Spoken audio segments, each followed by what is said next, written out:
So this is pretty full, but I may even keep adding some more branches, so you can keep going if you want a really full branch look.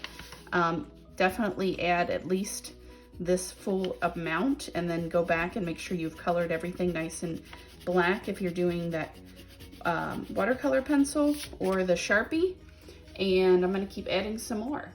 So you can see that overlapping of those branches will help it look more realistic, like a tree there.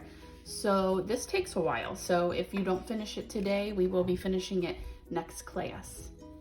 When you're ready, you can get your paintbrush and your water and go ahead and activate that black that you did already. So I am adding that water, activating that paint, and it actually then, again, if you remember when we did the other ones, it looks more like paint and less like colored pencil. So I'm gonna do the bigger areas first and that skinny stuff last, just because that is gonna be a little harder to do. So I'm gonna go ahead and finish painting all this black, and then I'll come back, and then we're just gonna let it dry. So I am on this last part so far. I'm doing the tree trunk now. I've done all that background parts, and you can see that it really looks nice once it has that water activating the color. Fills it in nice and solid. So as you go along, you'll see that it is a little harder to do the skinny ones, but if you learn how to like hold the brush at different angles, it can help you get those skinnier, thinner lines. Okay, so once that has been all painted and it's dried, we're gonna go back and add some more details. So just adding in some sort of grass along some of these hills. Just go ahead and put some of those in, and they're just kind of along that edge, and they're bigger than these here because we are showing the grass that's, you know, it's gonna just be bigger in this space because it's closer to us.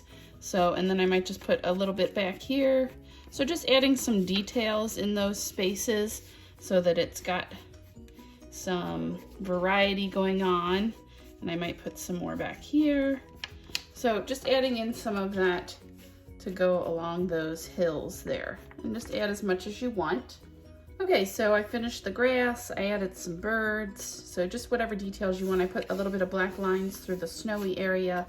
And then I would just go again and finish that paintbrush water on top of all that, and then I'm just gonna let that dry, and then this work is finished.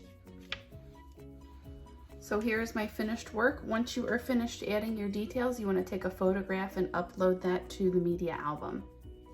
So here's one that I did with Sharpie, and I thought this was kind of funny. I actually made it upside down.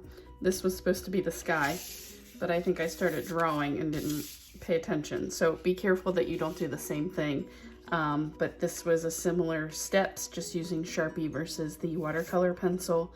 I did use both so that you could get those thin and thick lines. You could try some pine trees versus the regular trees. It's up to you what kind of silhouette trees you'd like to do.